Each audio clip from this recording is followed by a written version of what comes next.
Hi guys, it's Raythe, and I am so excited to bring you something that I've had in the works for months. The first Cinders and Ashes audiobook is now out on Amazon for book one. After a very long and uncertain time, it took them forever to post this thing. Now, I love audiobooks, and I am really particular about who I hire to do the voice acting. Yes, I said acting, because that's really what I look for. Not someone who can just read the words in an interesting way, but someone who can really infuse each sentence with emotion, not just the dialogue. I listen to dozens of auditions every time I start a new series. I want to choose the actor who truly fits the tone and setting of the books. And when I heard this voice actor, I knew he was the one. Here's a sample of what's in store. Well, well. His stepfather sounded hearty and slapped his right shoulder. And you said there wasn't enough life to make Tanglewood bloom. But I swear, I think this will be our best year yet. Yes, Finn said weakly. He would not tell anyone about reaching beyond the wall. His stepfather was clearly feeling the healthful, energizing effects of his magic, and was grinning as he surveyed the estate. Then he looked down at Finn, who was drooping forward. It was taking too much energy to lift his head up. You get to have the rest of the day off, Finn, his stepfather said. That's tradition, and don't say I don't treat you correctly. No, sir, Finn murmured, even as his heart quickened at the thought of this half-day for himself. Even though he was exhausted and wanted nothing more than to simply sleep for as long as possible, he couldn't waste this yearly moment of freedom. Perhaps he would take Sweetfire out for a ride, and make sure those wolves he heard weren't hurting anyone. But father, I need Finn to shine my shoes, Miles squawked. I'm to see Lady Gilbray today, and I won't be properly outfitted if you let him go faff off.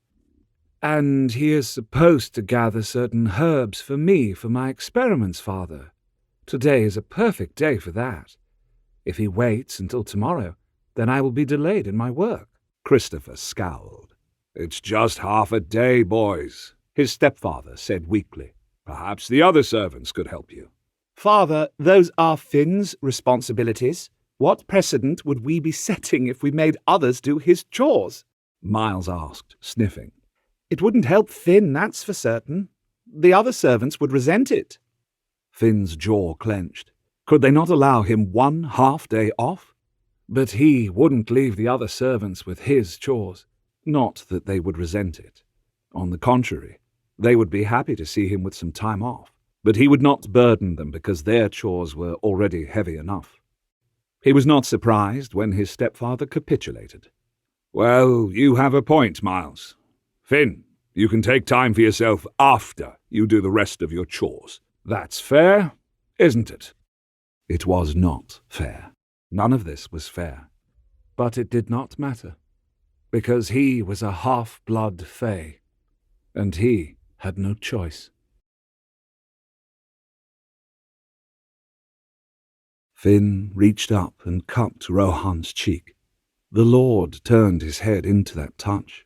His lips kissed Finn's palm, and his hot exhale flowed over Finn's fingers. It was erotic and intimate in ways that Finn wouldn't exactly be able to articulate later. But it also gave him courage. That and the fact that Rohan's cock was still very much erect, very much wanting him, whatever he saw. So Finn toed off his shoes and shimmied out of his pants. He was now completely nude. Rohan had already seen the worst of him. He thought his legs were long and shapely. His cock was pretty. Beautiful boy, Rohan murmured. Rohan was then gently easing Finn onto his back on the cloak. His bigger, heavier body was on top of Finn's as they went prone on the floor, but he was careful not to crush Finn under his weight. Finn's legs opened automatically, and he wrapped them around Rohan's taunt waist as if his legs were meant to be there. Rohan's hands feathered through Finn's hair, and he leaned in to leisurely kiss Finn. He taught Finn how to kiss. Tongues and teeth and lips. The kisses were teasing, Then deeper, and heat bloomed hotter between his legs and pressed up against Rohan's stomach, while Rohan's cock pulsed against his. Finn pushed up against Rohan, wanting more contact between them. Rohan rocked their bodies together, and the heat in Finn's groin flared from candle flame to roaring bonfire. He moaned into their continuing kiss. Finn tried to bite down on the sound, embarrassed by such a sign of his neediness. "Finn, do not deny me the sweet sound of your desire," Rohan murmured against his lips.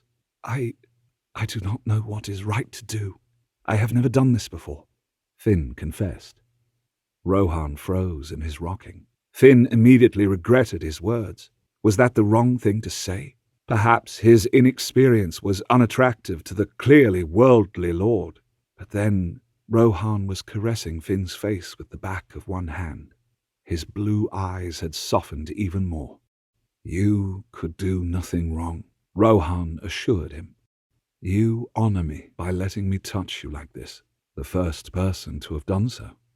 Finn knew he was blushing as he reached for Rohan's face and ran his fingers along the hard, masculine planes, feeling the rough rasp of whiskers. "I am glad it is you." But the beautiful sound of chimes died as if it had never been, and it was replaced by the howls of wolves. Not just one or two, or even the size of a pack, but dozens. The lupine woods was suddenly alive with yellow eyes, all gazing at them with an almost maddened rage. Rohan grabbed for his crossbow. It could fire 3 bolts in quick succession. He slotted in 3 of the silver bolts and aimed at the nearest set of eyes. "My king! We need to retreat!" his captain of the guard, Leonid Blanchet, cried. "No! Hold the line!" Rohan commanded. "These creatures are maddened. If they make it past us, they will go down into the village. It will be a slaughter." "Then get into the center of our ranks, your majesty," Leonid begged. "You already know his answer." Uncle Hughes gave out a rough laugh. "It will be the same as it was to my suggestion to marry." "Draw your crossbows," Rohan commanded. He heard their horses shuffling nervously as the howls echoed all around them. The guard grabbed their crossbows and everyone stilled as they waited for the attack. Rohan's eyes slid between the dark places between the gnarled trunks. He caught movement to the right. He brought his crossbow around, but the shaggy body disappeared behind a thick tree trunk. There was movement to his left. He turned and took aim, but the wolf was out of sight. He almost loosed a bolt due to adrenaline. "They're flanking us," Leonid hissed, and his horse danced beneath him, reading his anxiety. "Wolves flank?" Another of the soldiers gasped. "These wolves do," Rohan muttered. "Keep your wits about you, soldiers. Don't waste any bolts. Wait for them to come to us." There were ayes and yeses to him, but he caught sight of many pale, sweaty faces and flared nostrils. Fear was already running in the guards' ranks. If one of them lost it, all of them would, and there would be a stampede. "The chimes, whatever that was, it affected the wolves," his uncle murmured. "Could we be near the tree now? Perhaps those are some of the tree's defenses." "That sound came from all along the wall," Rohan muttered. "I don't think it was emanating from any set place." His uncle had out his crossbow as well, and his gaze flickered from one set of yellow eyes to the next. Rohan drew in a deep breath. He swore that he could smell the wolves' charnel-scented breath. The thunder of his own heartbeat crowded out the voices of the soldiers and his uncle. His breathing was a thin hiss in his ears. Time seemed to slow as he met the yellow gaze of a wolf dead ahead of him in the woods.